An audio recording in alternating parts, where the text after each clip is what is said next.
Bem, vamos agradecer ao Senhor, vamos pedir que Ele possa nos abençoar nessa nova matéria, né? Os irmãos aí tiveram o quê? Essa é a terceira matéria comigo, né? Mas depois eu acho que vocês só vão ter mais história e aí o restante é com os outros professores. Vocês já enjoaram de ver a minha cara aqui. Menos o irmão Humberto, está tendo a primeira agora. Teve no aconselhamento, né? Mas não no curso teológico. Nós vamos orar, pedir que o Senhor possa nos abençoar juntos aqui, nessa noite. Pedir ao nosso irmão Antônio que ore por nós. Amém, pastor. Querido Deus, queremos te louvar por esse momento. Obrigado pela oportunidade que o Senhor tem nos dado de poder estar mais um dia em aula, estar mais um dia buscando aprender da tua palavra, da tua vontade sobre nós. Que o Senhor possa abrir nosso coração, nossa mente, para que a gente venha entender a tua palavra. Que o Senhor possa estar iluminando a mente do professor, para que ele possa estar trazendo ensinamento para nossas vidas, Senhor Deus. Nos ajuda, abre nosso coração, nossa mente, para que a gente venha entender a tua palavra nessa noite. É isso que nós te pedimos em nome de Jesus. Amém. Amém. Amém. Só algumas pequenas orientações. Ops. Voltou. Dá uma travadinha aqui. E a internet dá uma oscilada. Vocês estão me ouvindo bem? Ok. Então, só umas pequenas orientações. Eu vou pedir para que vocês sempre, se possível, deixem a câmera ligada e o microfone desligado. Se caso haja algum comentário, alguma coisa, você pode ligar à vontade, tá certo? Aí você fala, professor, né? Porque tem um recurso aí de levantar a mão, mas quando a gente está apresentando na tela, não dá para ver todo mundo. Então, é só abrir o microfone e falar sem problema, tá certo? Aí você pode participar normalmente, fazer seus comentários, sua pergunta, sem problema nenhum, tá certo? A qualquer momento que você desejar fazer, é só ligar o seu microfone e pedir a palavra, né? Eu devo terminar algum pensamento e aí eu dou a palavra para você participar, tá certo?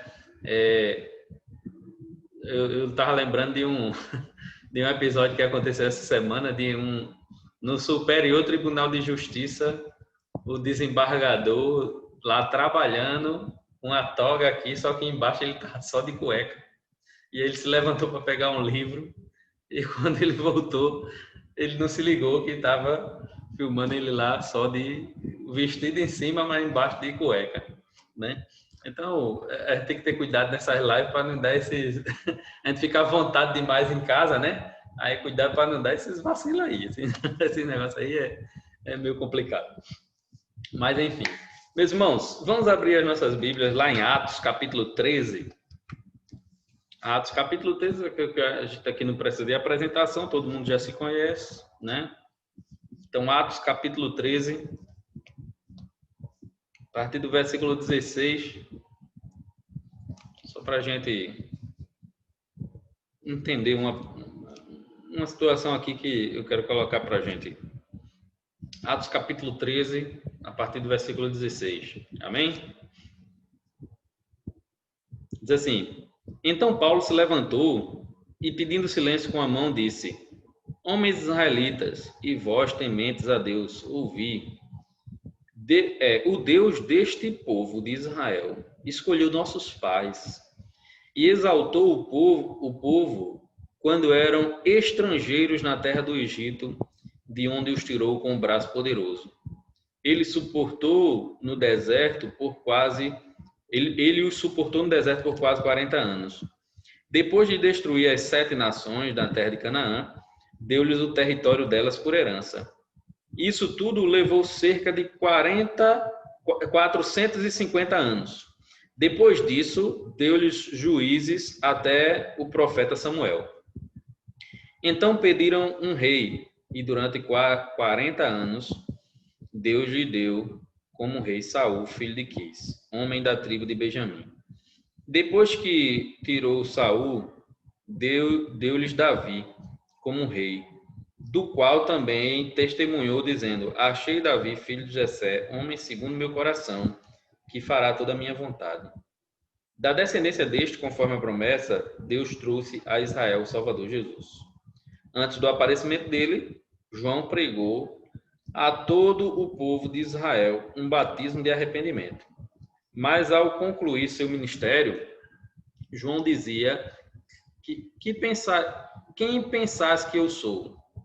Eu não sou o Cristo, mas depois de mim vem aquele de quem não sou digno de desatar as sandálias dos pés. Amém? Aqui não é, eu não vou fazer uma mensagem aqui em cima disso aqui. Eu só quero destacar o seguinte: aqui é um discurso de Paulo, né, em Antioquia, da Psídia, e ele tá pregando. Ele aproveitou para ir na sinagoga aqui e começou a pregar o evangelho. Mas a gente não leu a pregação dele toda. A gente leu só a primeira parte. Por quê? A pregação de Paulo, ele traz aqui um contexto. Veja que ele pega toda a história e faz um contexto histórico. E desse contexto histórico é que ele vai basear a sua pregação, né? Então, o estudo do contexto é muito importante para que a gente entenda a mensagem do texto que a gente vai destacar. Por isso que a gente faz o estudo de panorama, né? Panorama do Antigo, panorama do Novo, e outras matérias. A própria história da igreja vai ajudar em algumas questões também. A gente vai estudando o contexto para que a gente possa trazer a mensagem de forma mais assertiva, né? Quando a gente prega as escrituras, se a gente pegar simplesmente os textos soltos, a gente pode dizer o que quiser, né? Num texto solto, a gente pode dizer o que quiser. Mas quando a gente contextualiza, né? E foi exatamente isso que Paulo fez aqui. Antes da pregação, ele trouxe todo um contexto. Na aula de hoje, a gente vai estar trabalhando justamente o contexto do Novo Testamento. Em que circunstância o Novo Testamento como um todo surgiu, né? Como eram as pessoas naquela época?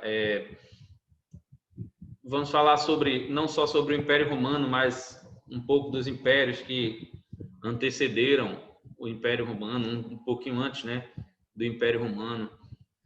O texto que eu deixei para vocês vai falar da agricultura, da política, das moradias, né, como era a moradia.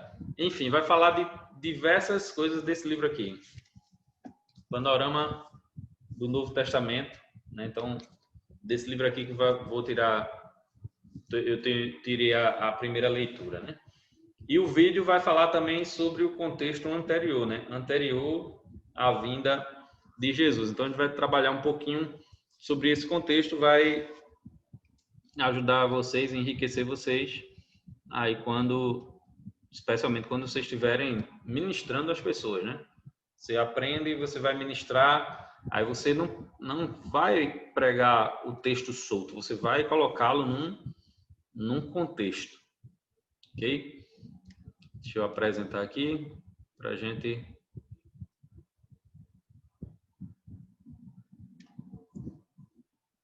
Ok, estão vendo aí minha tela? Ok, muito bem. Cadê? Se ele passasse, era bom.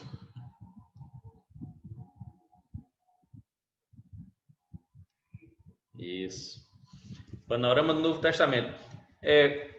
Então, assim como no Antigo Testamento, o panorama do Novo Testamento vai trazer uma visão panorâmica, né? A gente não vai ter uma visão completa, não dá para a gente ter uma visão completa. A gente só dá para dar uma sobrevoada, né, no Novo Testamento para ver apenas uma visão panorâmica. Deixa eu tirar aqui só para falar com vocês uma coisa referente às atividades. Então, quem fez panorama do antigo comigo, só Humberto que não fez, né? A dinâmica que a gente vai usar é parecida, vai ter uma pequena mudança, né? Vocês vão precisar fazer uma intitulação do livro de Romanos, anota isso aí, Mateus e Romanos. Essa intitulação é para ser entregue até o dia 30 de novembro, que é o dia da última aula.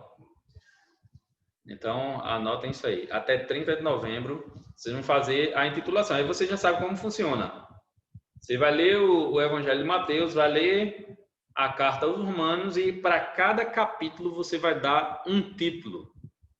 Detalhe, não dê subtítulo. Eu quero cada capítulo um título só.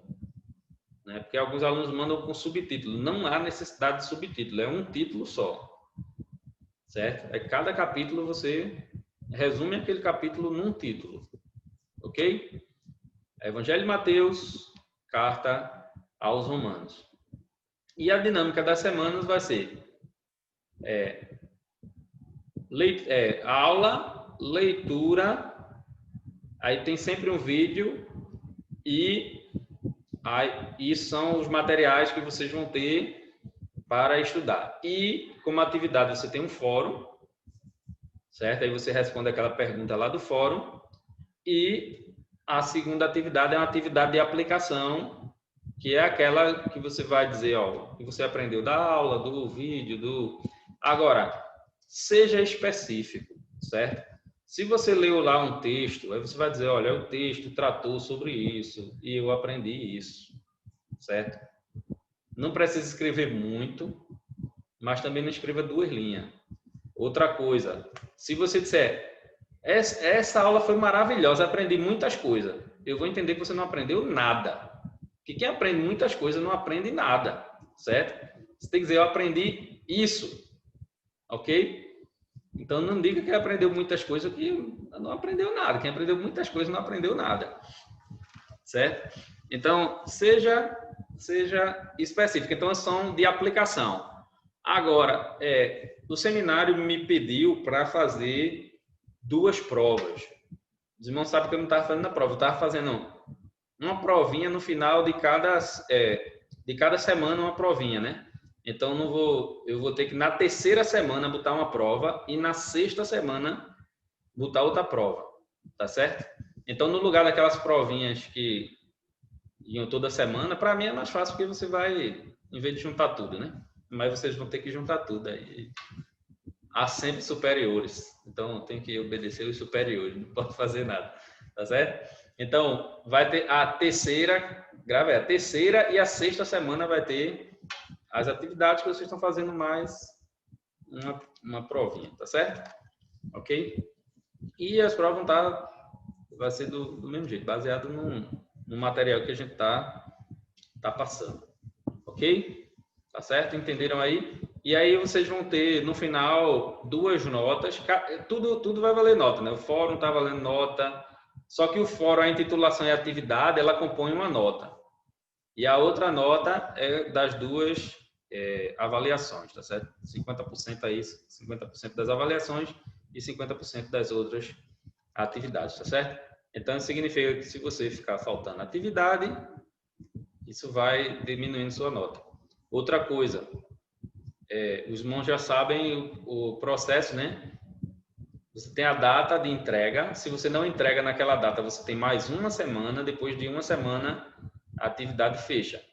Então, você precisa fazer nessas 2 semanas. Agora, a primeira semana é a normal, é a da data de entrega da atividade. Se você passa para a segunda semana, cada dia de atraso, você tem uma diminuição de 2 décimos na nota, certo? Ok? Então, isso aí já é norma do seminário. Os irmãos já estão a par. Ok? Então, vamos voltar para lá. Qualquer dúvida aí é só vocês falarem.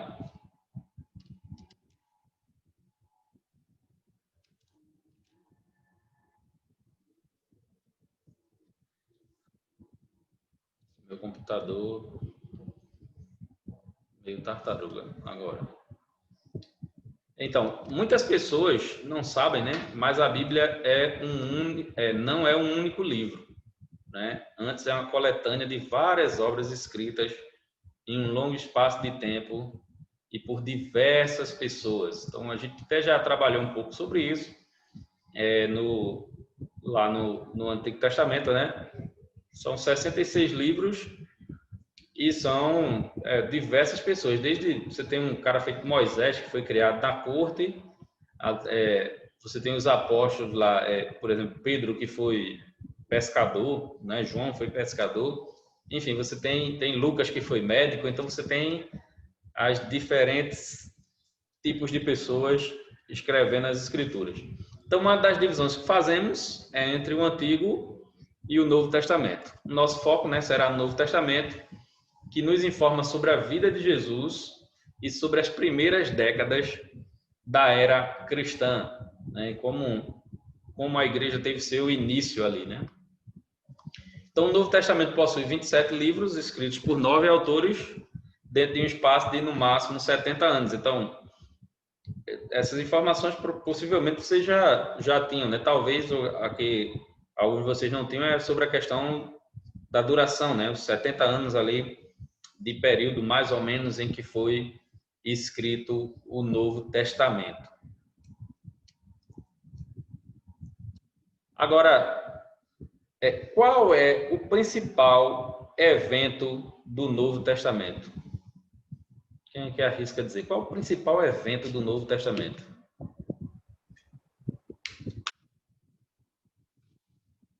Pode abrir o microfone aí, né? O dia de Pentecostes? Não. Nascimento de Jesus? Nascimento de Jesus, isso é o principal. Porque é o cumprimento da profecia, né? E a partir daí... Oi? Alguém falou? De Cristo. Acho que é Mateus, tá cortando, viu, Mateus? Não entendi. Foi É isso que eu tava pensando aí. A promessa, né? Porque o antigo tinha aquelas promessas. Sim. Sim, exatamente. Oi, tá dando pra ouvir? Eu peguei um pedaço. As profecias. Porque o Antigo Testamento tem as profecias sobre Cristo, né? Isso. E aí o Novo Testamento tem exatamente as profecias se cumprindo no nascimento de Cristo, né? Ok, a partir do nascimento de Cristo, tudo acontece, né? Todas as outras acontecem, ok? Então, por que dividimos a Bíblia exatamente entre Malaquias e Mateus? Qual o acontecimento, né? Já fiz essa pergunta, definitivo que redefiniu a história. Ele tanto redefiniu a história que a gente conta a história antes de Cristo e depois de Cristo, certo? E a resposta é justamente o nascimento de Jesus. É a encarnação de Jesus que muda a história, divide as escrituras e recomeça o calendário que usamos até hoje. Agora, deixa eu fazer uma pergunta. Qual foi o ano que Jesus nasceu?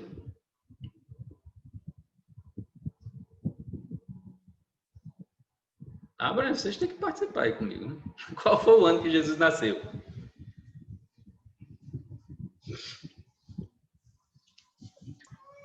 Eu não sei não, viu? Sinceramente.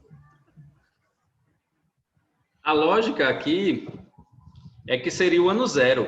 Não é isso? A história está dividida entre antes e depois de Cristo. Não é? É ou não? Fala, que eu estou esperando a participação de vocês aí. É ou não? Não é a lógica? Porém,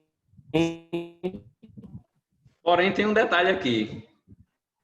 Existia um erro de cálculo no calendário. Esse calendário foi desenvolvido pelo Papa Gregório, tanto é que o nosso calendário é chamado de calendário gregoriano, né? Porque foi desenvolvido pelo Papa Gregório.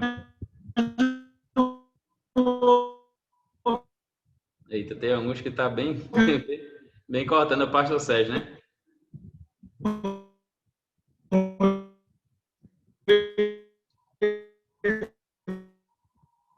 Pastor, não entendemos nada. Sua internet não permitiu que a gente escutasse. Cortou tudo. Não tá, não tá não. Tá não, viu? Tá cortando. Enfim. Existe um erro no calendário. Eita. Tá cortando, pastor. Não dá para entender, não. Existe um erro no calendário, no cálculo feito por Gregório. Porque é o seguinte, se você estudar a história desse período romano, você vai entender o seguinte: quem era o rei ali na região quando Jesus nasceu? Quem era o rei? Herodes, né? Herodes o Grande, né? Porque tiveram diversos Herodes. Herodes o Grande, o cara era o pé da besta. Ele mandou matar filho para não tomar o trono dele, a mulher. Enfim, o cara era complicado. E foi ele também que mandou restaurar o templo, né? O templo que tinha sido destruído desde a invasão. Não, já tinha sido desde Zorobabel que tinha sido restaurado, né? Agora novamente ele faz uma restauração que dura ali mais de 30 anos para depois dele, né? Na realidade, mais de 30 anos não. Se não me falha a memória, foram 100 anos. Eu preciso ver essa informação direito, mas já foi bem depois da morte dele. Mas enfim, quando Jesus nasceu, o rei era Herodes. O que foi que Herodes mandou fazer com Jesus? Quem sabe contar essa história aí, dessa relação de Herodes com Jesus? Ele queria matar Jesus, né? Certo. Como foi que se deu isso aí? Ele descobriu quando aqueles homens do Oriente chegaram, né? Até lá, procurando, seguindo a estrela. E ele foi procurar nos escritos dos profetas o que é que eles falavam sobre o nascimento do Messias. E aí ele viu que, de fato, a profecia falava que o Messias ele ia nascer de Belém, e viu tudo se falava a respeito do Messias. Aí ele falou para os homens do Oriente, né, os magos lá, para eles irem e depois eles falarem para ele onde é que o Messias estava para que ele pudesse adorá-lo. Só que aí ele tinha a intenção de matar o Messias e um anjo ele admite, um anjo fala isso, né, para os magos do Oriente, e aí eles tomam outra rota. Aí Herodes, como ele não sabia exatamente onde Jesus estava, manda matar todos os bebês menores de 2 anos, né? De 2 anos para baixo, certo? Menores de 2 anos. Essa é uma informação importante. Se a gente vai, qualquer livro de história, história romana, você vai ver que Herodes não morreu em 2 depois de Cristo. Lembra que ele mandou matar as crianças de 2 para baixo. Então ele teria que ter morrido no ano 2. Ou no ano 2 não. Ele teria que ter morrido pelo menos no ano 2. Mas a história determina que ele morreu no ano 4 antes de Cristo. Ou seja, Jesus nasceu possivelmente entre 4 e 6 antes de Cristo. Então, isso vai afetar também a questão da morte, né? Então, ele morreu já com mais de 33 anos, como é comum dizer lá, né? Então, talvez ele tenha morrido já ali perto dos 40 anos, né?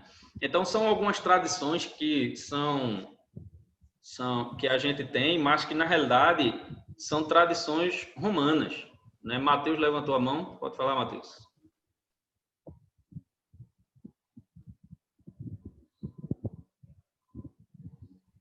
Mateus? Professor, eu queria pedir... Professor? Pode falar.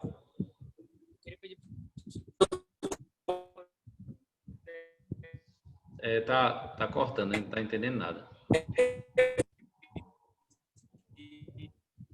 É a explicação porque eu caí, aí quando eu voltei o senhor falou que...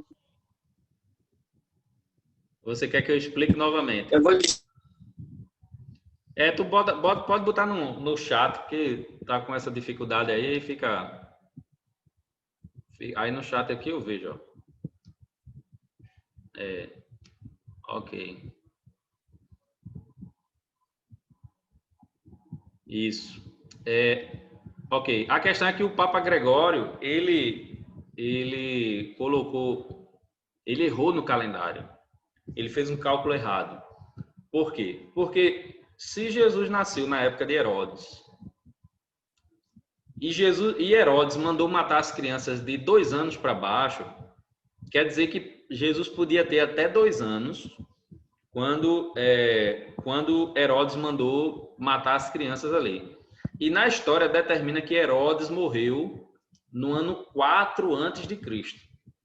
Então, se ele morreu no ano 4 antes de Cristo e Jesus tinha ali por volta de 2 anos, então Jesus não nasceu no ano 0. Jesus nasceu entre 4 e 6 antes de Cristo.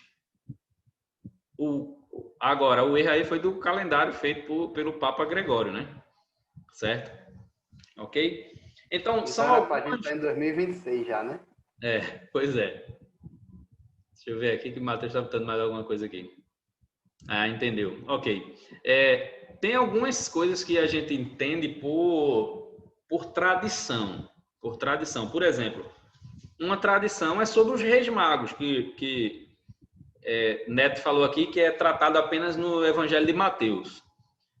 E a tradição diz que são 3 Reis Magos, né? E a tradição ainda dá o nome deles. Eu não lembro o nome deles, eu lembro que sei que um é Gaspar. A gente teve um professor que era Gaspar, né? Mas deixa eu ver aqui o texto aqui em Mateus, para a gente ler e ver essa questão aqui. Okay. Capítulo 2, né? De Mateus. Diz assim: depois de Jesus ter nascido em Belém, da Judéia, no tempo do rei Herodes, vieram o quê? Como é que diz a Bíblia de vocês aí? No 2, capítulo 1.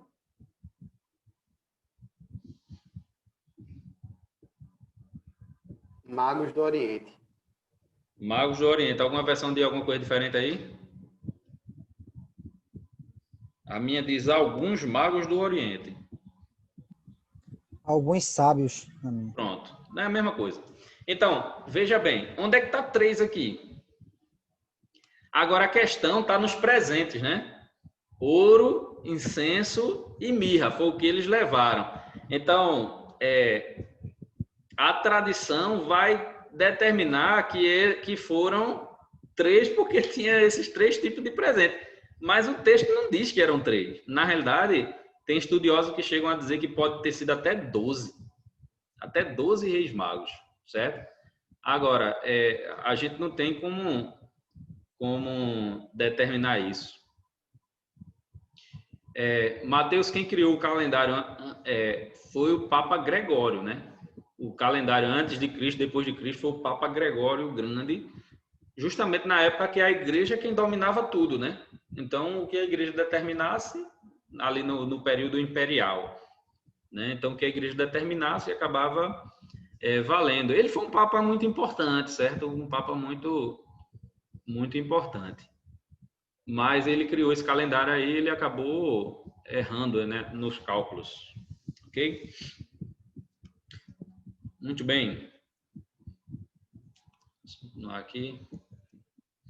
A vida de Jesus é o evento histórico mais significativo e poderoso de toda a história humana, né? Porque Jesus se diferencia de qualquer outro líder religioso. A gente consegue encontrar o túmulo aí da maioria dos líderes religiosos. E talvez se não consiga encontrar o túmulo, você tem as histórias, né, relatadas da sua morte. No caso de Jesus, não há o túmulo de Jesus. Por quê?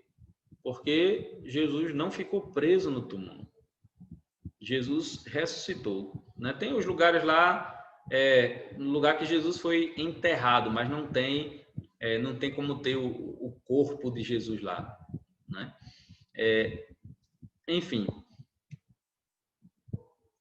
existiu um período na história que foi o período em que desenvolveu-se lá a teologia liberal, né? A ideia racionalista, de que o homem tinha que entender tudo pela razão, e se entende por que aconteceu o racionalismo, porque a igreja dominava o pensamento.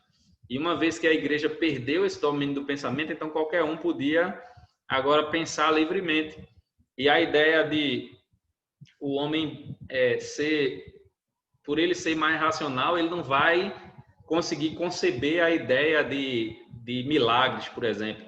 Então, tem toda uma desconstrução do Novo Testamento e principalmente da pessoa de Jesus, né? Aí, nesse momento, eles começam a tratar como o Jesus histórico e o Jesus da fé. Existe um Jesus que é histórico, ele está lá, ele viveu, ele não foi nada divino. Isso no pensamento deles, tá? Não é no meu, não. Ele não foi nada divino, ele foi alguém que tinha uma ética muito elevada e blá, blá, blá, blá, blá. Agora, existe o Jesus da fé, que é esse mitológico, né? Que as pessoas que não têm um pensamento mais elevado, né? Elas acabam acreditando em toda essa mitologia de milagres e tal. Inclusive a ressurreição, né? A gente nunca viu ninguém ressuscitar, então logo a ressurreição não existe. Então tem todo um desenvolvimento desse pensamento para desconstruir a pessoa de Jesus. Mas o fato é que Jesus continua vivo e atuante na sua igreja, continua fazendo milagres, continua salvando, né? Com todos os ataques, até internos, as coisas que saem de dentro da própria igreja, mas o Senhor continua salvando. Então, a vida de Jesus é o evento histórico mais significativo e poderoso de toda a história humana. João 1, de 1 a 3, quem pode ler aí?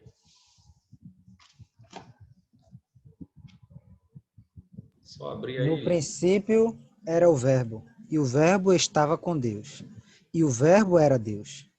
Ele estava no princípio com Deus. Todas as coisas foram feitas por ele, e sem ele nada do que foi feito se fez. Amém. João eu gosto muito de João. João, ele cai como se ele estivesse pensando no livro de Gênesis, né? Ele vai falar lá do princípio, né? No princípio era o Verbo estava com Deus e o Verbo era Deus. Até a tradução do Novo Mundo vai colocar um artigo aí que não existe, né? E o Verbo era um Deus, aí bota esse Deus com D minúsculo, faz todo um malabarismo para retirar a divindade de Jesus. Então, veja, Deus que desce do céu, se encarna, não reencarna, né? Ele se encarna, não é? Como diz lá em Filipenses, ele não julgou por usurpação ser igual a Deus, antes esvaziou-se a si mesmo e tomou a forma de servo, né? Então, o próprio Deus vem aqui a esse mundo para entregar a sua vida para dar salvação. Então, esse é o acontecimento mais importante da história da humanidade, né? Aquele que fez todas as coisas, agora ele vem para salvar os homens. Então, isso nos ensina que Jesus sempre existiu, né? Jesus sempre existiu. Jesus ele não surge a partir do momento que Maria fica grávida, como nós, né? Nós começamos a ganhar a vida quando a nossa mãe lá ficou grávida. Mas Jesus não. Jesus já existia antes. Então, por isso a lógica católica é o seguinte: Maria é mãe de Jesus. Jesus é Deus. Logo, Maria é mãe de Deus. Isso seria um pensamento lógico, né? Mas ele está equivocado. Por quê? Porque Deus pré-existe, existe antes de qualquer coisa. Então, Jesus já existia. Ela é mãe de Jesus enquanto homem, na sua encarnação. Mas ela não pode ser mãe de Deus, ok? Não tem como ela ser mãe de Deus aqui. Ele sempre foi Deus desde o início dos tempos, juntamente com o Deus Pai e o Espírito Santo, a Trindade, né? A nossa posição aí trinitariana. E aí eu gosto de pontuar que é por isso que eu não canto na igreja as músicas de voz da verdade. A voz da verdade não acredita na Trindade, né? No mesmo Deus que nós acreditamos. Enfim, ele não foi criado, mas é eterno e criou todas as coisas. Então, Jesus não é como nós, ele não é uma criatura, ele não foi criado como nós. Inclusive no Código Niceno, né, na declaração de fé lá de Nicéia, quando eles estavam combatendo o arianismo, que dizia que Jesus que Jesus era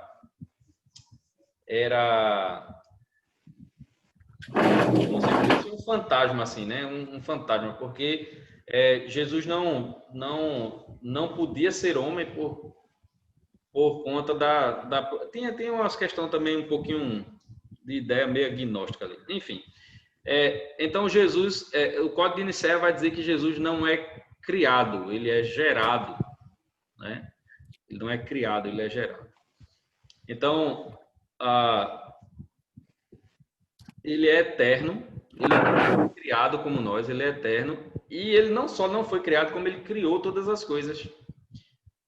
Um testemunho de Jeová, quando chega na nossa casa, ele vai dizer que Jesus é o Filho de Deus no sentido de que ele inclusive ele usa a expressão, né, um Deus menor.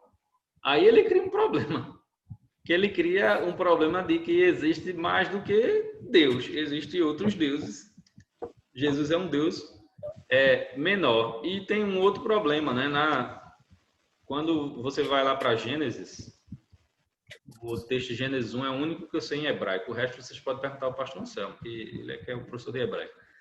Mas esse é Bereshit bara Elohim et hashamayim ve et haaretz, né? Aí ele faz Bereshit bara, no princípio criou. Essa palavra criar aqui é usada apenas para a criação de Deus. Quando o homem está criando, a Bíblia usa uma outra palavra. Então, eles dizem que Jesus é o arquiteto. Se Jesus é o arquiteto, Jesus criou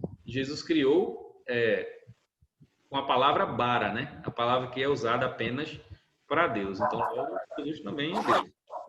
Okay?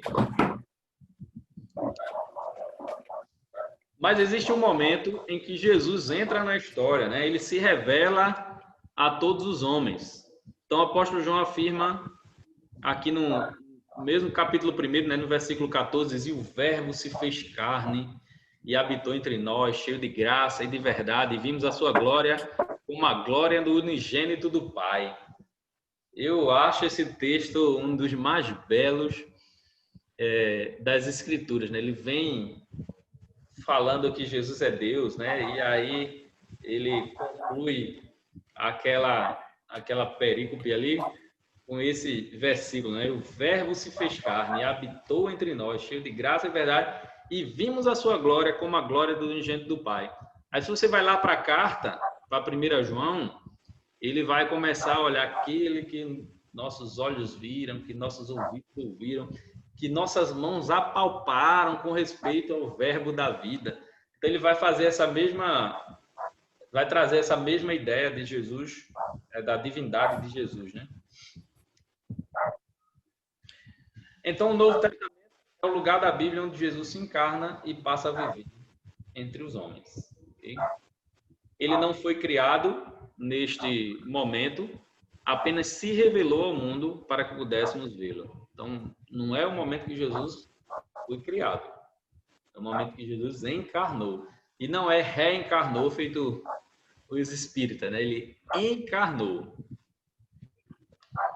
Esta encarnação de Jesus, então, é o evento principal que inaugura a segunda parte da Bíblia e que vamos estudar, né, nesse curso, essa matéria. Então, vamos pensar um pouco sobre os escritores do Novo Testamento. Apesar do Novo Testamento nos trazer informações e ensino de Jesus, ele mesmo não nos deixou nenhum material escrito, né? Você não tem nada escrito por Jesus. Tudo que foi escrito sobre Jesus é escrito pelos apóstolos e por discípulos desses apóstolos. Ok?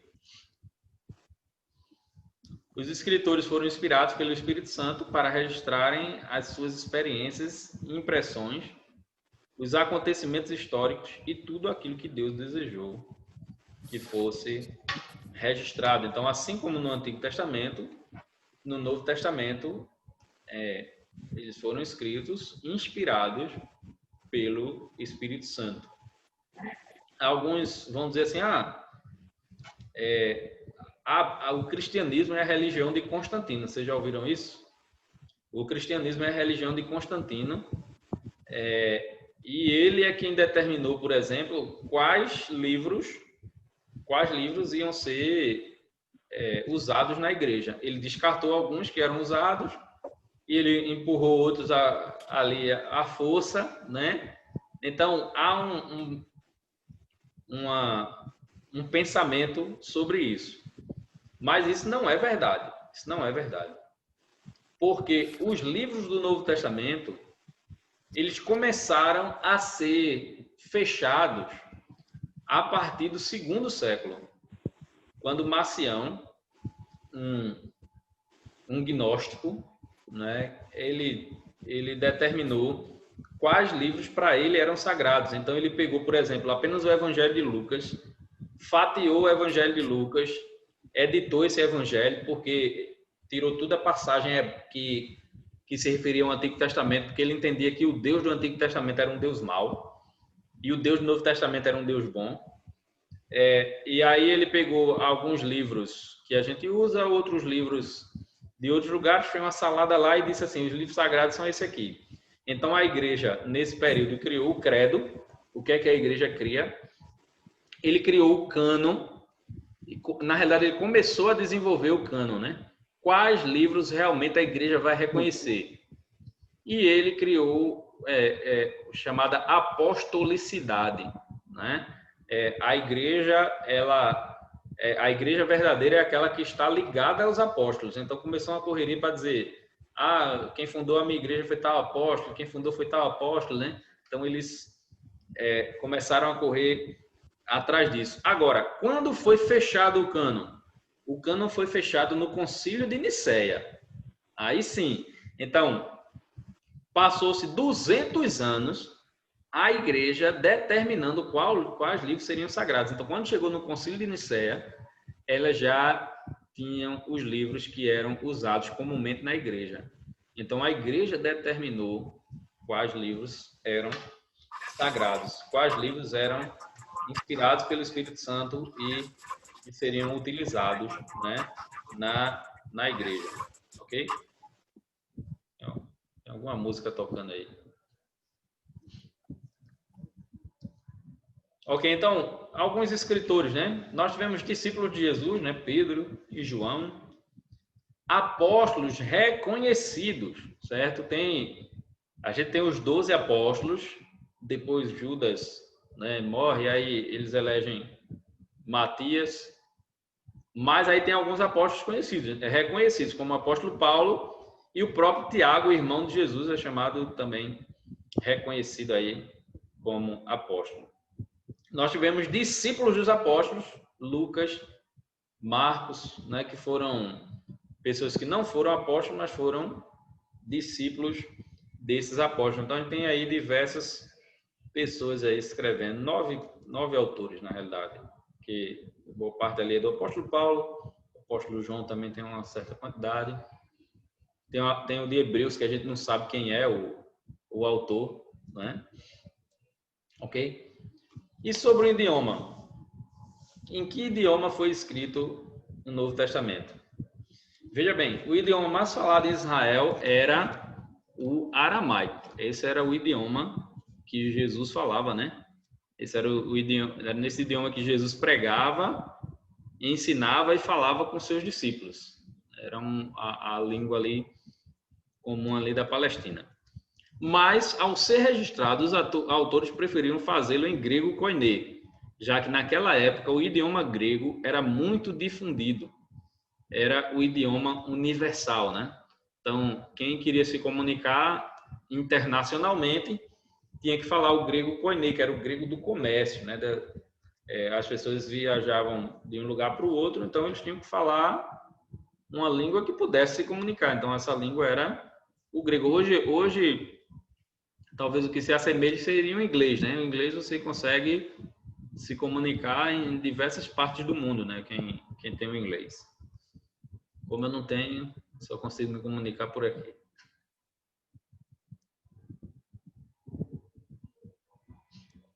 Então, há uma suspeita que o Evangelho de Mateus tenha sido escrito em aramaico e depois traduzido para o grego.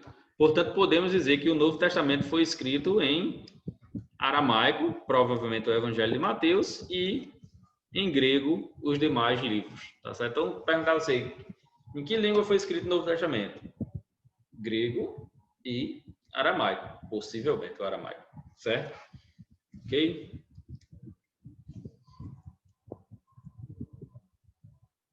O material usado era um papel orgânico chamado papiro, feito a partir de fibras de uma planta. Então, era um material muito perecível, né? Então, pouca coisa tem desses papiros aí. Este papel era muito popular, mas se desintegra com o tempo e por isso, infelizmente, não temos os manuscritos do Novo Testamento intactos, apenas cópias bastante antigas, né? Como um trecho de João 8, 31 a 33 e 37 a 38, né? Datado do ano 110 aí, uma foto do manuscrito. Imagina que você é fazer um estudo disso aí, né? Mas, obviamente, você tem... Como é que é feito? Você tem diversos manuscritos, diversos pedaços de manuscrito. Aí você vai montando, né? É um quebra-cabeça. É um quebra-cabeça. Inclusive porque você vai encontrar alguns com algumas palavras um pouco diferentes, né? Como o Novo Testamento está dividido? Em 5 partes, né? Evangelhos, que a gente conhece, são 4, né? Mateus, Marcos, Lucas e João.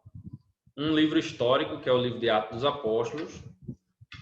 As epístolas paulinas, que são os escritos de Paulo, são 13, né? Romanos, Gálatas, 1 e 2 Coríntios, Efésios, Colossenses, Filipenses, 1 e 2 Tessalonicenses, 1 e 2 Timóteo, Tito e Filemon.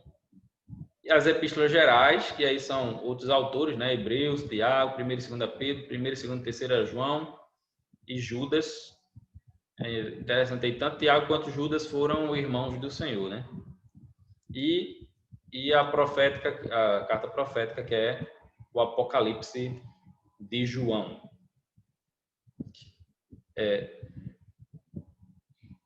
Só um detalhe antes aqui. É interessante, a gente estudando o Antigo Testamento, a gente viu que tem uma pequena porcentagem, né, de textos que tem alguma pequena variação, modificação e tudo mais, mas que não comprometem, né, o texto original. O Novo Testamento é muito semelhante. Agora, é interessante porque o Novo Testamento parece ser mais contestado por estudiosos, né, do que o próprio Antigo Testamento. Mas continua sendo palavra de Deus, continua... a gente tem como reconstituir o mais próximo possível do original, porque tem muita cópia. Tem mais de 27 mil manuscritos. Mais de 27 mil. Se a gente pegar um texto, por exemplo, antigo, talvez, acho que Platão, né? Platão tem, se não me falha a memória, são 1000 manuscritos, alguma coisa assim, de Platão.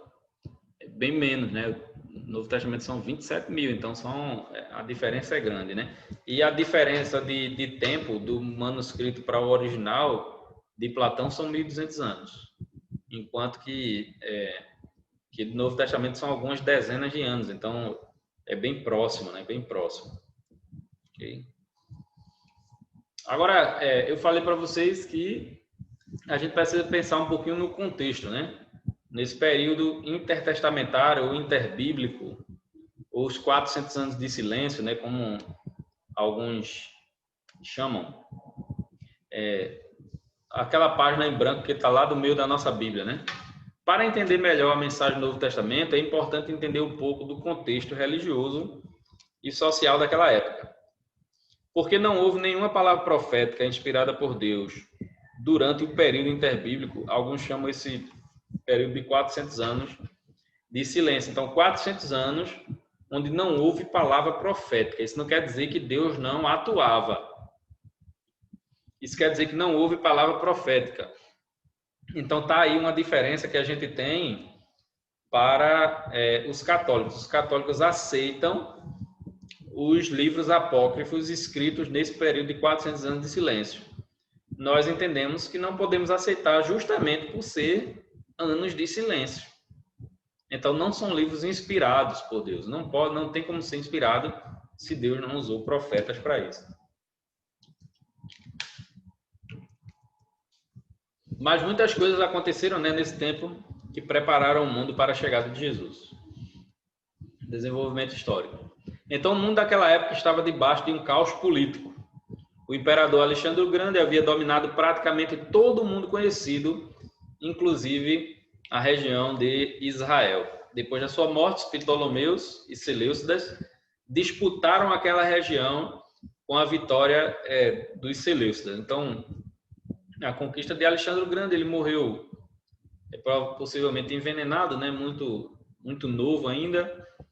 E o seu reino foi dividido entre os seus generais em 4 partes. E a parte que nos interessa é dos Ptolomeus e Seleucidas, que entraram em disputa pela terra ali da Palestina, sendo que os Seleucidas ali ganharam aquela guerra ali. Então, naquela época, né, surgiu aí Antíoco Epifânio, que profanou o templo colocando um ídolo pagão dentro lá do templo, sacrificando um porco no altar, no santo altar lá. Então, ele mandou erigir um altar, e naquele altar ele sacrificou diversas vezes, por diversos dias ali, porcos. Agora, se a gente pensa o seguinte, o que era um porco para o judeu? Um animal impuro. É um animal impuro, né?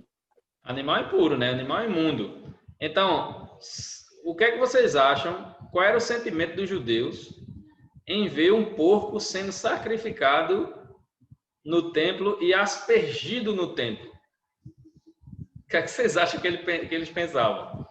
Né?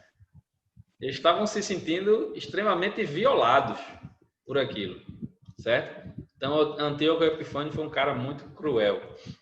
Vocês vão ver isso melhor no vídeo. O vídeo vai tratar um pouquinho mais detalhadamente disso, tá certo? Então, com isso, os judeus se revoltaram e causaram uma revolução sobre a liderança de Judas Macabeu, né? Macabeu significa martelo. Lutando e vencendo parcialmente os Seleucidas. É interessante o seguinte. Depois do cativeiro babilônico, a gente sabe que Israel passou 70 anos no cativeiro babilônico, não foi? Depois desses 70 anos, eles voltaram para Jerusalém. A pergunta é, eles deixaram de ser escravos quando eles voltaram para Jerusalém do cativeiro? Sim ou não?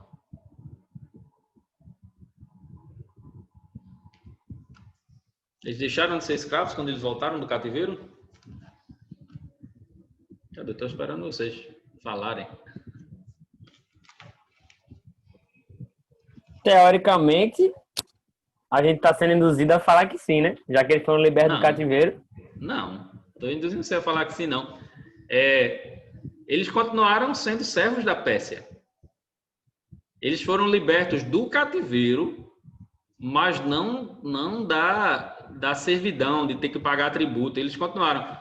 Se você ver o livro de Malaquias, você vai ver que a tristeza do povo era justamente porque eles esperavam estarem libertos, mas continuavam servos da Pérsia.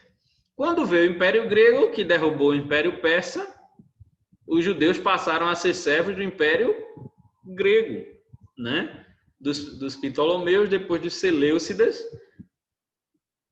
Apenas no período Macabeu foi que os judeus passaram 100 anos onde eles mesmos mandavam no seu próprio estado, né? Os macabeus era quem comandavam o estado de Israel, certo? Aí depois disso o Império Romano. Ô, professor, Oi. mas no caso, o estado que eles estavam, depois do cativeiro, era considerado escravidão, né? Escravidão não, eu diria servidão, porque eles tinham que pagar tributo, tinham que continuar pagando Não, tributo. entendi, porque como a pergunta do senhor foi se eles continuaram escravos ou não, é por isso que eu pensei, porque escravidão, para mim, De uma na minha certa cabeça era forma algo não deixa de diferente. ser, né? Não deixa de ser. Agora não é aquele escravo que está lá trabalhando como foi no Egito, e nem eles estavam quando eles estavam na Babilônia, estava nesse estado de. Tinha gente que já tinha refeito sua vida lá na Babilônia, tá entendendo? Vou dizer que eles só estavam subjugados, né? Estavam subjugados. Então, aí o que é que eu quero dizer? Desse período, eles foram capturados pela Babilônia, mas voltaram para Israel, mas continuaram subjugados pela Pérsia. Depois continuaram subjugados pelos gregos. E os macabeus conseguiram essa liberdade durante 100 anos. 100 anos. Depois desse período, eles foram subjugados pelos romanos. Eles conseguiam uma liberdade ali entre os romanos que eles podiam exercer a sua religião. Vocês vão ver isso também na leitura. Mas eles estavam subjugados até a destruição de Jerusalém no ano 70, que dispersou os judeus. Então, Israel só conseguiu voltar para sua terra em 1945, depois da guerra. Não, em 48, depois da guerra. Inclusive, com o voto de Minerva foi de um brasileiro, né? Oswaldo Aranha, né? Então, eles só conseguiram voltar, veja, desde o cativeiro babilônico. Eles tiveram esse período de 100 anos e depois só em 1948. Um dia desse, né? Se a gente pensar na história, né? Um dia desse, né? E voltaram ainda daquele jeito, né? Tendo que comprar tudo de volta. Sim, E mas aí é o um estado documento vai independente. certificar. Aí é um estado independente. Eles não têm que pagar tributo para ninguém, né? Só tem que soltar umas bombinhas para garantir seu território. Mas fora isso... Enfim. Mas aí os macabeus conseguiram libertar ali. Por volta de 164, né, os macabeus já haviam reconquistado Jerusalém, purificado o templo e restituído os sacrifícios diários. Então, eles restabeleceram ali o próprio culto, né, em Israel. Mas após várias disputas políticas, Israel caiu sob domínio do Império Romano. Essas constantes disputas... Oi? Desculpa interromper, só uma dúvida. Essa questão histórica, essa narrativa do período interbíblico, é essa narrativa que está lá nos livros de 1º e 2º Macabeus ou eles usaram outra coisa? Olha, o primeiro Macabeus, ele narra essa história, né? E é um livro na realidade, os livros apócrifos, eles servem como livros históricos interessantes, né? Agora, não são sagrados, porque se você for pegar, ela vai ter doutrinas meio complicadas. Então, primeira Macabeus, ele é muito mais importante do que segunda Macabeus nesse sentido, ok? Apesar que ainda vai se defender algumas doutrinas, até me parece que os católicos usam para defender o purgatório, enfim. Mas eu li faz muito tempo. Primeira Macabeus, segunda eu não li, não. Mas faz tempo, então não lembro tão bem assim, não. Okay? Mas eles têm esse valor histórico, né? Para você entender alguns contextos ali. Então, essas constantes disputas por poder e decadência política eram um cenário que João Batista denunciava em suas pregações, preparando a vinda do Messias, né? Então, existia toda uma disputa ali por poder e João Batista fazia essa denúncia. Inclusive, como eu falei, né, o Herodes mesmo, era todo um processo para não deixar que o pessoal tomasse o lugar dele, né? Então, qualquer coisa era suspeita de filho, de esposa, de tudo, né? Desenvolvimentos religiosos. Então, havia entre os judeus do primeiro século partidos ou denominações religiosas diferentes. O ambiente onde Jesus viveu era marcado por essas diferenças e animosidade, né? A gente vê, falando alguns grupos no Novo Testamento, né? Como os fariseus e os saduceus, principalmente, né? A gente escuta muito falar sobre eles, os herodianos, os escribas. Então, quem eram essas pessoas? Então, vamos ver alguns desses grupos aqui. Primeiro, os saduceus. Era formado, em sua maioria, por gente de posses e posição e cooperavam de bom grado com os helenistas da época e controlavam o sacerdócio e o ritual do templo. Então, geralmente, o sumo sacerdote, né, era saduceu. Do Antigo Testamento, eles aceitavam apenas o Pentateuco, negavam a doutrina da ressurreição e não acreditavam na existência de anjos ou espíritos. Ou seja, eles eram bem liberais nesse sentido, né? Não acreditava naquilo que ensinava o Antigo Testamento. Então, essas partes que ensinava o Antigo Testamento. Então, eles, se não me falha a memória, eles acreditavam, tá aqui, só o Pentateuco, né? Eles aceitavam só o Pentateuco como livro sagrado. Então, tinha dificuldade com os outros livros.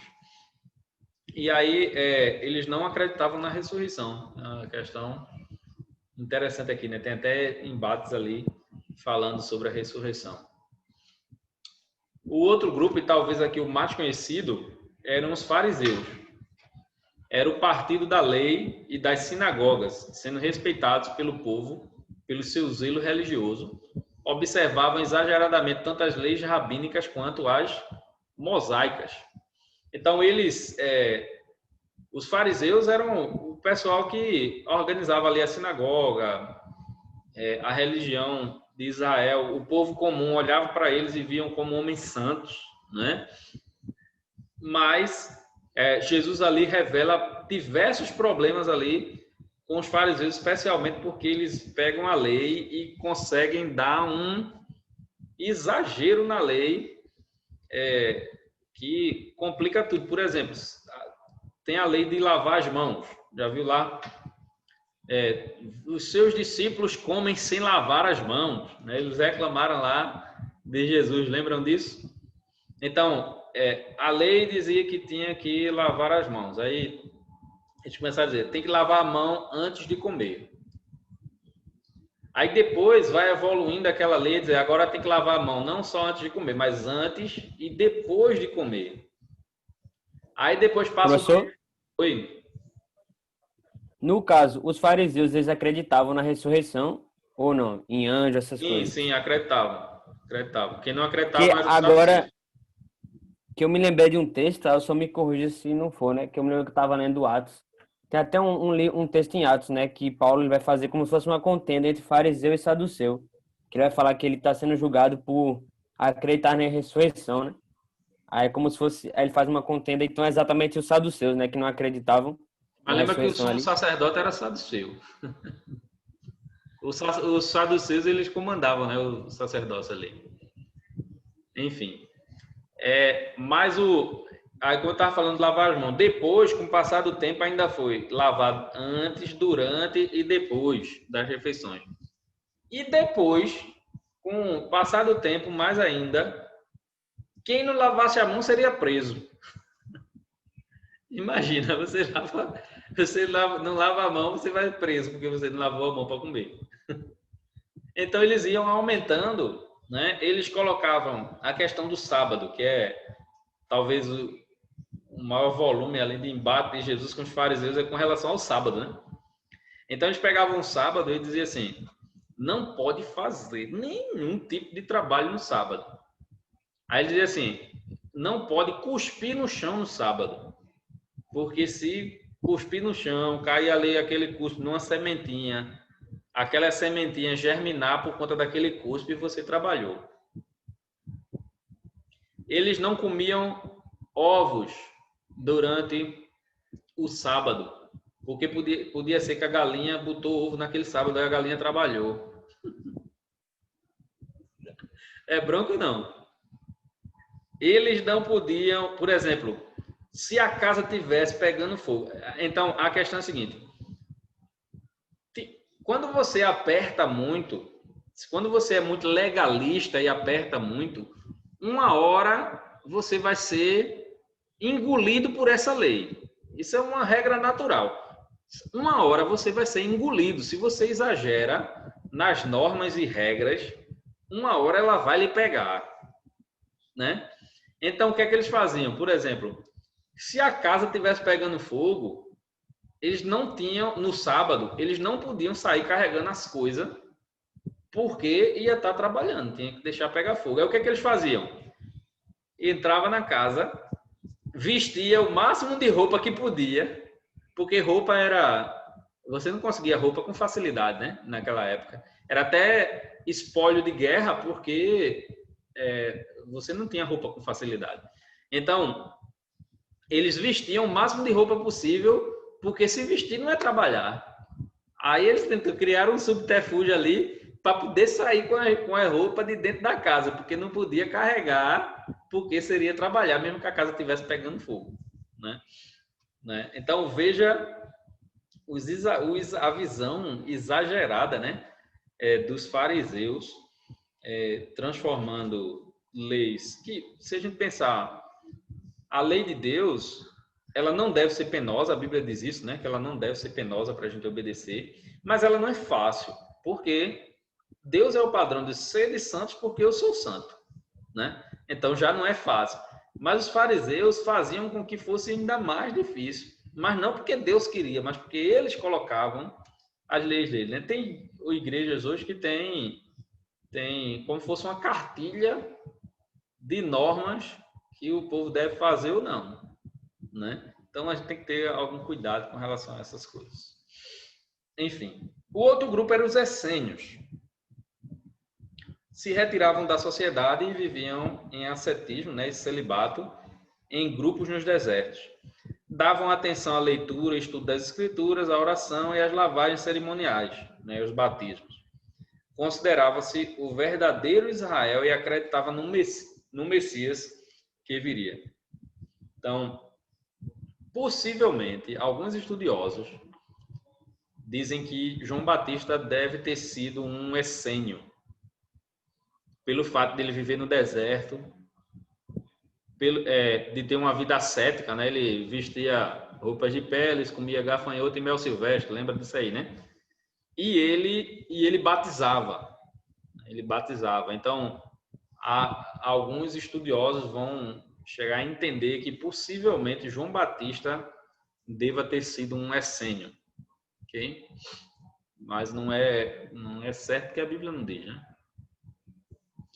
Outros grupos aqui, os herodianos, não eram uma seita religiosa, mas uma minoria de judeus influentes, pertencentes sobretudo à aristocracia de sacerdotes saduceus, que davam apoio à dinastia dos Herodes e implicitamente ao governo romano, que pusera os Herodes em posição de mando. Os caras que iam na contramão, né? Enquanto o povo sofria com o império, eles aqui estavam se colocando numa posição política, né? De favorecimento político. Eles apoiavam ali a dinastia dos Herodes, que era uma dinastia extremamente cruel, né? Uma dinastia bem cruel. O agrado, talvez, que Herodes fez ali foi justamente a reconstrução do templo, né? Outro grupo eram os zelotes. Os zelotes eram o PT da época. Eram revolucionários, né, dedicados à derrubada do domínio romano, recusavam-se a pagar taxas a Roma, consideravam a lealdade a César um pecado e foram iniciadores de diversas revoltas, incluindo a rebelião judaica que resultou na destruição de Jerusalém em 70 depois de Cristo. Então, é o pessoal revolucionário. O pessoal queria fazer de tudo para derrubar o império, né? Queria fazer de tudo, ok? E os escribas, né, não eram um grupo nem religioso e nem político, e sim um grupo de profissionais. Interpretavam e ensinavam a lei e julgavam os casos que lhes eram expostos. Não ganhavam nada pela sua função, né? Então, eles era um trabalho, não era fácil, né? Porque você pensa em copiar aqueles manuscritos, você tem todo um critério para fazer aquelas cópias. Enfim, então, e eles interpretavam a lei, julgavam casos e tudo isso sem cobrar nada, certo? Agora, o que é interessante aqui,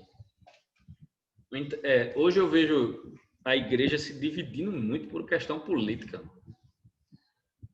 Essa semana eu fiquei sabendo de uma pessoa numa igreja que saiu porque o presbítero da igreja postou um negócio sobre um candidato e ela é do outro lado. Aí ela disse que nunca aguentava ficar na igreja com aquela pessoa porque a pessoa na rede social dela, particular, fez uma postagem.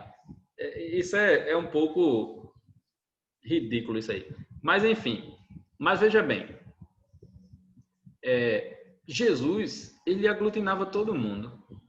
Ele tinha lá um Mateus, que era cobrador de impostos, odiado pelo povo. Ele tinha um Simão Zelote, né? Simão Zelote, que era, como eu disse, era do pessoal revolucionário. Então, só esses dois aqui era para se bater o tempo todo, né? Eu imagino que isso não acontecia, não tem nada desse tipo de registro no Novo Testamento. Na realidade, eles estavam seguindo aquilo que Jesus estava ensinando, aprendendo, né? Passaram aqueles 3 anos ali aprendendo de Jesus e depois foram pregar o evangelho. Esqueceram suas posições pessoais para viver para o evangelho. Esse reino terrestre não importava mais. Não importava mais, né? Então, a gente tem que ter cuidado, principalmente nesse período agora, de política, né? Tem briga demais por isso. Os romanos permitiam aos judeus tratarem muitas de suas questões religiosas e domésticas. Veja, no Império Romano não se podia exercer sua religião. Agora, os judeus conseguiram esse acordo aí, né? Eles exerciam sua própria religião lá no Império. Tanto é que os cristãos, no começo da igreja, os cristãos, como eram vistos como judeus, eles também podiam exercer. Só depois, quando ele se separou, o judaísmo do cristianismo, foi que começou-se uma perseguição por parte do Império, né, aos cristãos. Começou a ser a chamada religião ilícita. Como resultado, existiam numerosos, né, tribunais locais lá dos judeus, e o superior tribunal dos judeus era o Sinédrio, que se reunia diariamente, exceto aos sábados e outros dias santificados na área do templo, né? O Sinédrio que julgou o caso de Jesus. Lembra lá que Jesus foi levado para o Sinédrio, passou a madrugada lá de forma ilegal, né, sendo julgado, levando lá diversas testemunhas mentirosas que a mentira era tanta que não conseguia se sustentar. Ninguém conseguia fazer uma denúncia segura contra Jesus. Então, eles passaram a madrugada ali, naquela disputa ali no Sinédrio. O sumo sacerdote presidia a 70 outros juízes, fariseus e saduceus. Então, os fariseus e saduceus compunham ali o Sinédrio, geralmente presidido por um sumo sacerdote ali saduceu. O sumo sacerdote era Caifás. Na realidade, o que fala no Novo Testamento era Anás, né? Anás. E Caifás tinha sido um sumo sacerdote antes de Anás, só que o Império Romano que estava colocando o sumo sacerdote, determinando que seria o sumo sacerdote. Só que para o judeu, o sumo sacerdote, para outro assumir, tinha que morrer, né? Um anterior. Então, Anás e Caifás ali eram considerados ali conjuntamente como sumos sacerdotes, né? E lembra lá quando Jesus derrubou lá os cambistas que estavam lá no templo? Foi umas 2 vezes que ele derrubou as mesas lá, chutou tudo, pegou o chicote, expulsou a turma lá do templo, né? A casa do meu pai será chamada casa de oração, né? Aquele comércio ali era um comércio do sumo sacerdote. Então, isso aumenta ainda mais a ira deles contra Jesus. Porque aquele comércio ali onde o povo estava sendo roubado, porque o que acontecia é o seguinte: se você for lá para Malaquias, há uma reclamação de Deus.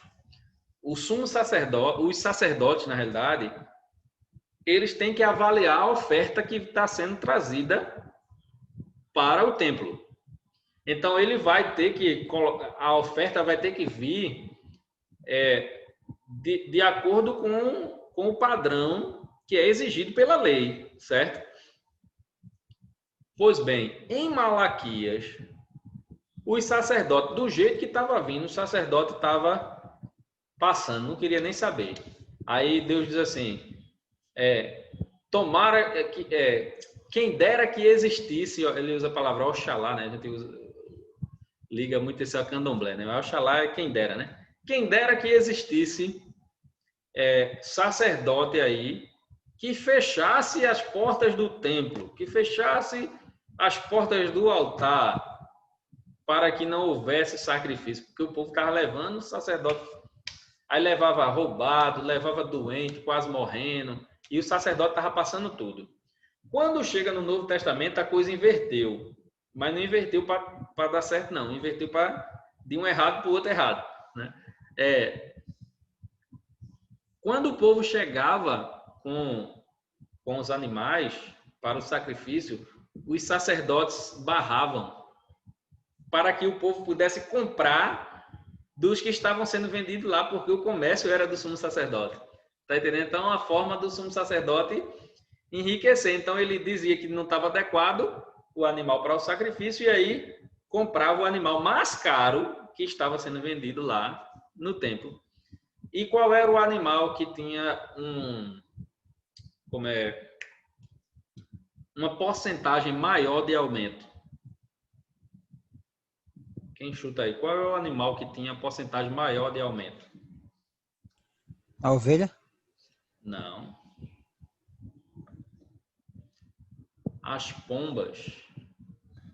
Eram os animais menores, né? De uma certa forma. O que é que isso significa?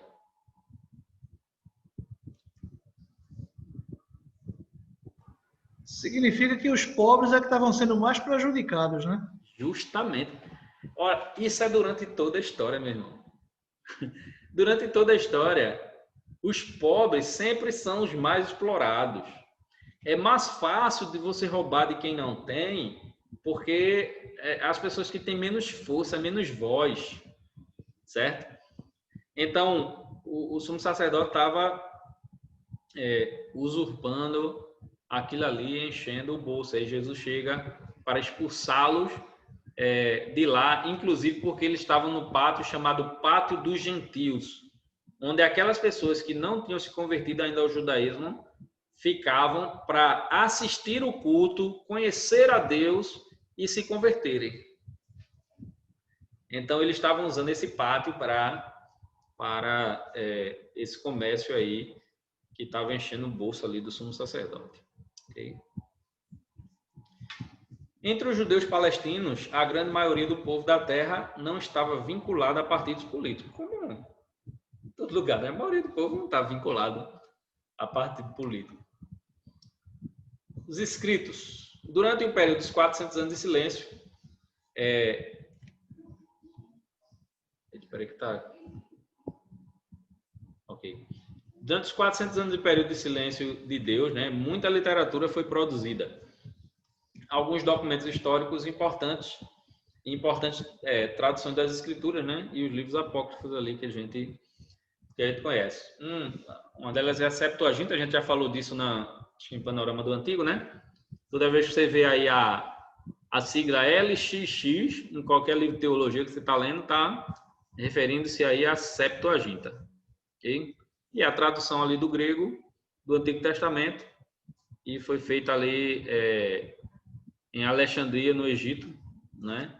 E foi uma Bíblia muito popular no Império Romano, usada especialmente por Jesus e pelos apóstolos ali, quando eles liam os textos. Os livros apócrifos. Estes livros são chamados de deuterocanônicos ou apócrifos, porque eles são considerados como inspirados por Deus, apesar de terem um valor histórico, porque não são considerados não são considerados inspirados por Deus, apesar de terem um valor histórico interessante. Os livros apócrifos não são reconhecidos pelos protestantes ou judeus ortodoxos como livros inspirados por Deus. Então, eles foram escritos ali naquele período de silêncio, né? E por isso não são inspirados. São chamados de deuterocanônicos ou tipo um segundo cânon, né? Uma segunda lei. E não são aceitos por nós nem pelos judeus ortodoxos, certo? Quem aceita é a Igreja Católica. Porque a Igreja Católica aceita, porque a Septuaginta, ela traz alguns desses livros. E a Vulgata Latina, que é a Bíblia utilizada pela Igreja Católica, ela traz ainda outros livros, né? Então, na Bíblia Católica são 7 livros a mais e mais acréscimo em Esther e em Daniel, certo? E tem também os rolos do Mar Morto, né? São antigos manuscritos judaicos encontrados na década de 1950 em cavernas no deserto de Qumran, próximo ao Mar Morto. Muitos desses rolos e fragmentos já têm mais de 2.000 anos, remontando ao período antes do nascimento de Jesus. Então, esses rolos do Mar Morto foi um achado assim fantástico, né? Um criador lá de cabras estava procurando uma cabra dele que tinha se perdido ali no meio das montanhas, e aí ele jogou uma pedra dentro de uma caverna para que se a cabra dele estivesse lá, ela saísse, e escutou um vaso quebrando. E aí ele foi ver o que era. Quando chegou lá, tinha um monte de vaso repleto de manuscrito, né? E inclusive foi feita uma tradução de um livro de Isaías, por exemplo, e ficou muito semelhante. O livro de Isaías estava muito semelhante ao que a gente tinha, né?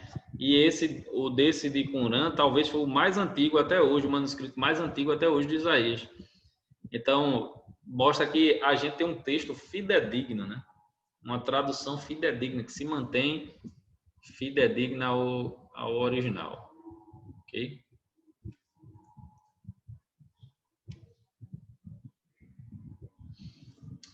Vamos pensar um pouquinho no ambiente do Novo Testamento. Um ambiente religioso. Judaísmo e paganismo, né? O ambiente onde Jesus viveu e pregou era marcado pelo judaísmo dos israelitas e também pela presença de religiões pagãs de outros cidadãos do Império Romano, principalmente os seus oficiais, políticos e soldados que habitavam aquela região. Mesmo algumas vertentes do judaísmo na época de Jesus carregavam influências pagãs da Babilônia e de outros povos por onde os judeus foram dispersos no exílio. Quando a gente chega lá em Atos dos Apóstolos, Atos capítulo 6, tem uma confusão ali, porque diz assim, que as viúvas dos gregos não estavam sendo supridas, né? Só as viúvas dos hebreus. Na realidade ali, não era que uma era grega e a outra era hebreia. Não, na realidade todos ali eram judeus.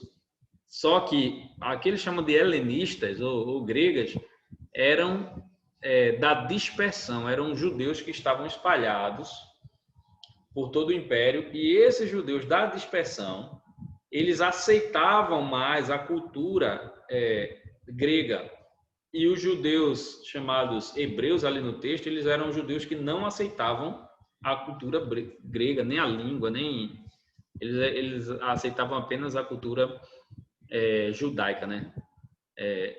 Então, pensa num ambiente ali onde não, o judaísmo está lá, mas o Império Romano ele é pagão. Então tinha muitas religiões chamadas religiões de mistério, que eram assim cheias de superstições e tudo mais.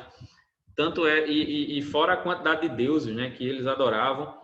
Os romanos adoravam os deuses gregos, só que eles davam outros nomes e acrescentavam outros deuses também à sua adoração ali, né?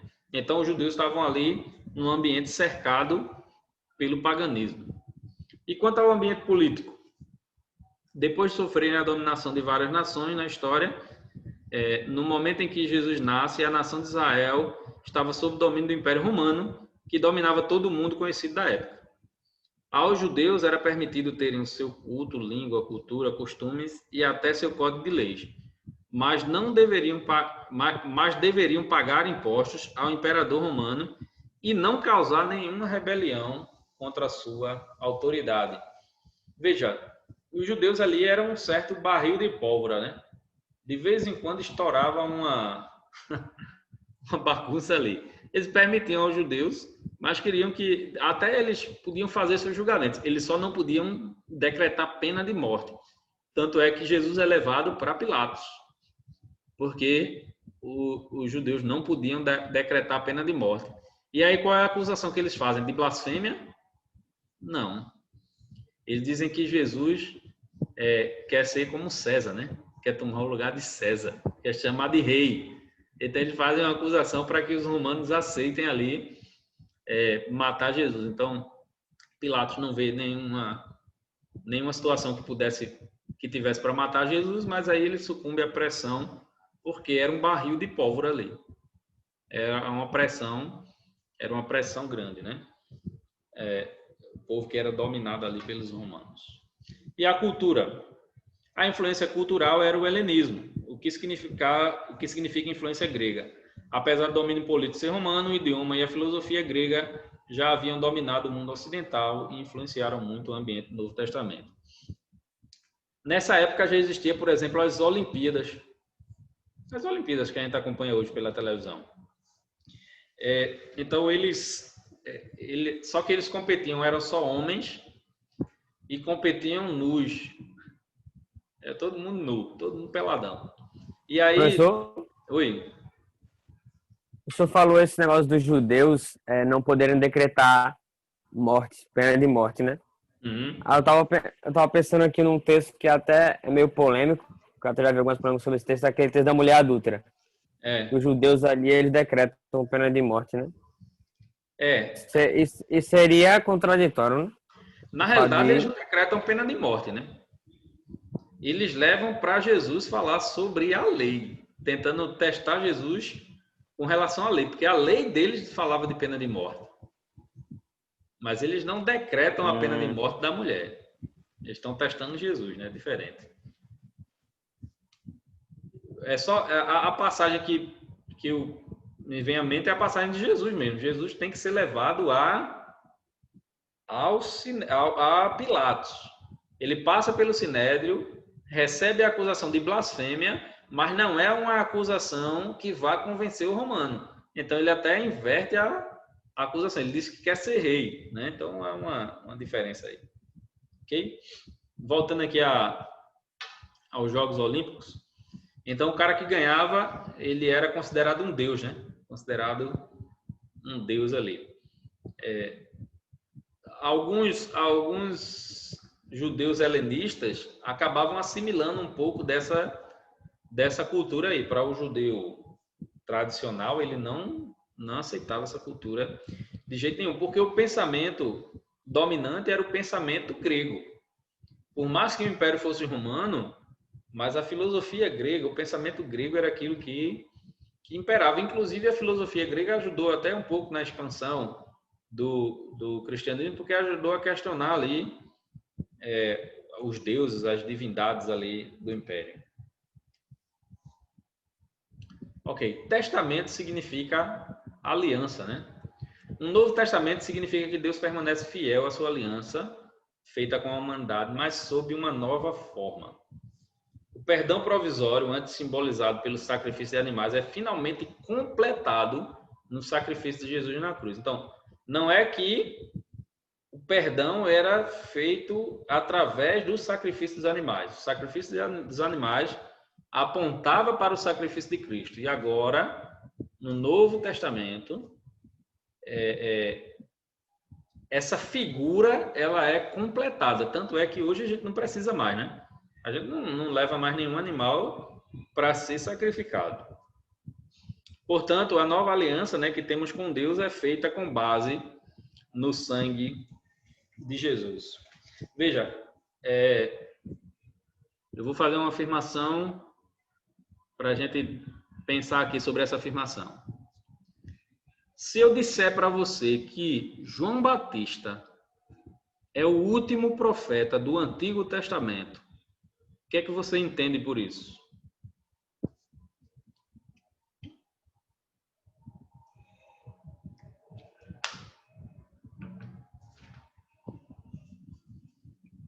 Cri, cri, cri. Olha o grilo. Que ele foi o último que profetizou acerca da vinda ainda do Messias, da chegada dele. Não tá dentro da resposta, não tá fora não. Eu lembro que não foi na minha turma, foi na turma de Márcia, que eu estudei lá no Palácio da Vida em 98, e Márcia estudou em 99, eu estava estagiando. Aí teve uma confusão com relação a isso, né? Quando o professor disse que João Batista era o último profeta do Antigo Testamento. E isso é fato. Por quê? Quando a gente pensa que João Batista é o último profeta do Antigo Testamento, a gente está pensando que João Batista é o último profeta nos moldes do Antigo Testamento. Depois de João Batista, não teve mais profeta nesses moldes, né? E como o Neto colocou aí, anunciando um Messias, por exemplo. Então, ele é o último profeta desse tipo. Se a gente falar em profeta hoje, dependendo de como você acredita, por exemplo, sobre os dons do Espírito, né? Alguns vão entender que existem profetas na igreja, nesse tipo tem um dom de profecia e tudo mais, mas você não pode entender esse profeta como profeta do Antigo Testamento. É completamente diferente um do outro, né? Um do outro. Então, João Batista é esse tipo de profeta. Mas uma outra questão é a seguinte: quando é que começa um testamento? Quando é que um testamento começa a valer?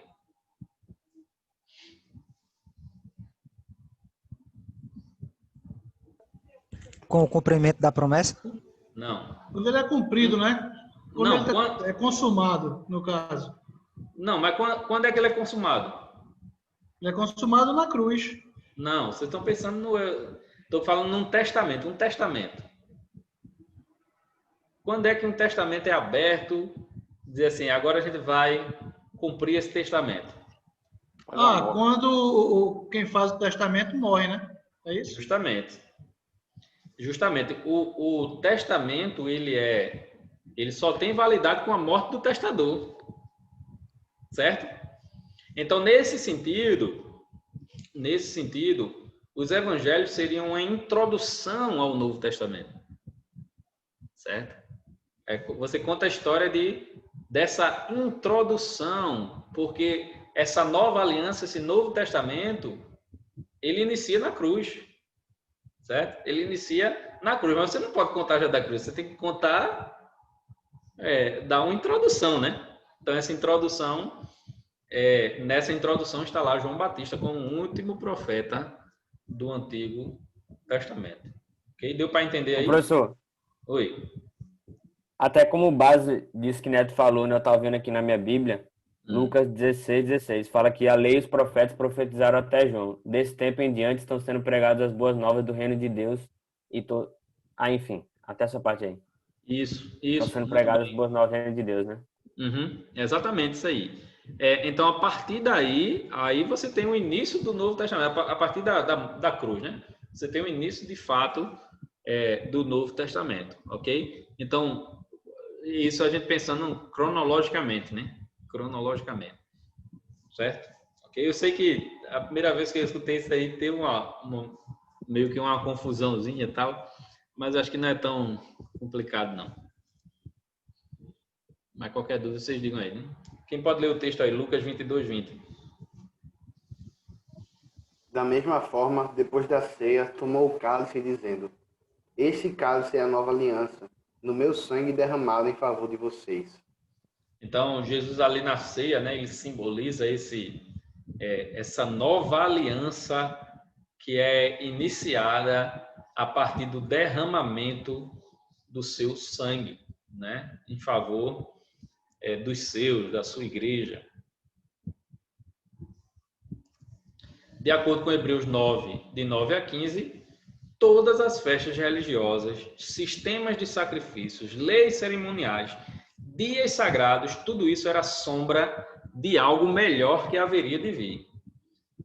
Então, toda a religião no Antigo Testamento, ela existe como sombra.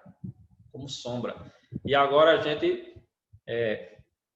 a gente já vê por completo em Cristo. Então, por isso a gente não precisa dos sistemas de sacrifício, a gente não precisa das cerimônias religiosas, a gente não precisa das festas, né?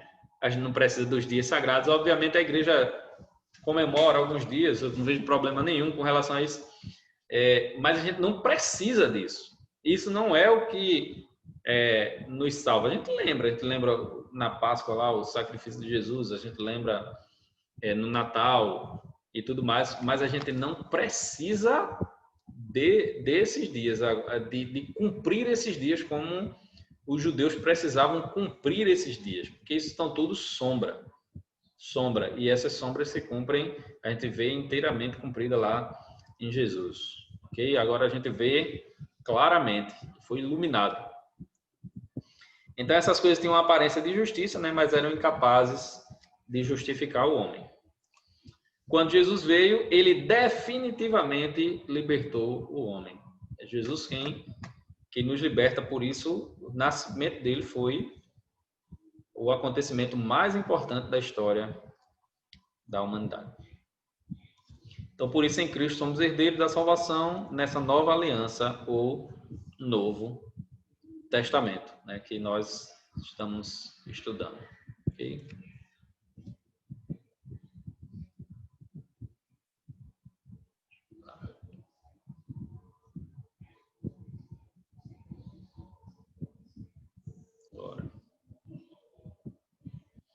Muito bem, então, nós passamos a estudar o Novo Testamento, a história de Jesus, as cartas, né, até o Apocalipse, né, como dizia o Matuto, o Acopalipse. Nós estudamos tudo isso para entender todo o propósito de Jesus, essa nova aliança que agora nos insere, não é, como partes dessa. Lá em Romanos vai falar sobre a videira, né? Tem a videira, alguns ramos foram cortados dessa videira e nós, oliveira brava, né? Aliás, videira não, oliveira. Né? Nós, oliveira brava, fomos enxertados nessa oliveira que é Cristo. Agora, a partir dessa nova aliança, nós nos achegamos ao Senhor também. Se estende. Na realidade, Israel agora é que tem que se converter, né? Se ele não for igreja, ele não é de Cristo. Então, a coisa muda aqui um pouquinho de direção. Amém? Na próxima semana, nós vamos estudar sobre a primeira parte, que é os evangelhos, né? Não dá tempo de ver tudo, a gente vai ver a parte dos evangelhos sinóticos e eu vou deixar para vocês o Evangelho de João, um texto sobre o Evangelho de João, para vocês lerem, né? Porque não dá para estudar sobre tudo, né? Tá certo? Então a gente vai fazer isso na próxima semana, ok? Lembrem, vocês têm uma leitura e o vídeo, aí vocês vão responder o fórum e vão responder a atividade. Não acumulem trabalho, tá certo? Quanto menos vocês acumularem, melhor, ok? Amém? Professor, a atividade da intitulação, vai ter uma pasta lá onde a gente vai poder inserir essa atividade, né? Tanto do livro de Mateus como de Romanos, né? Num lugar só, você vai botar num lugar só. Certo. Ok? No caso, professor, só para confirmar, né? A intitulação é só Mateus e Romanos, né? Eu acho que é só um título por capítulo, sem subtítulo, sem nada. Não, sem subtítulo. Ok. Um título, você lê e você faz o título é um resumo, né? Do que é o... Aí bota o título lá. Ok? Amém? Alguma pergunta sobre a aula ou sobre alguma outra coisa? Se não há, então vamos orar ao Senhor, agradecer a Ele por essa nossa primeira aula. E nos vemos. Agora, tem um detalhe aí. Segunda-feira é feriado, né? Segunda-feira é feriado. Eu acredito que não vai ter aula, mas eu tenho que gravar e postar para vocês, certo? Porque nesse caso eu não posso dar aula na terça, porque a gente tem na terça o comunitário em debate, né? Já tem um compromisso, não posso dar aula na terça. Mas eu acredito que já está confirmado, já está previsto no seminário, mas a gente deixa os irmãos informados aí, tá certo? Durante a semana, ok? Mas o que tem acontecido é isso, né? Nos feriados, não sei se vocês pegaram algum feriado aí, a aula tem que ser deixada gravada. Enfim. Amém? Meus irmãos, vamos orar, agradecer ao Senhor, pedir que Ele nos abençoe, nos ajude a entender todo esse contexto. Isso nos ajuda muito na hora que a gente vai dar uma aula de escola bíblica, na hora que a gente vai fazer uma pregação, porque a gente entende a mensagem das Escrituras, não fica subjetivo, né? Fica questão subjetiva. Amém? Vamos orar ao Senhor. Pedir a pastor Sérgio, ore por nós. Oremos. Santo e eterno Deus, graças te damos, Pai, por esta aula, Senhor. Te agradecemos, Pai. Te agradecemos porque Tu nos permite, Senhor, nos permite nos aprofundarmos naquilo que Tu nos revelastes, ó Pai. Senhor, nos unge com Teu Santo Espírito para que nós possamos ter o entendimento correto e para que nós possamos aplicar todo esse conhecimento da maneira que Tu assim desejas, Senhor Deus. Abençoa a família de cada um desses irmãos que aqui estão, Pai, aqueles que também não puderam estar hoje.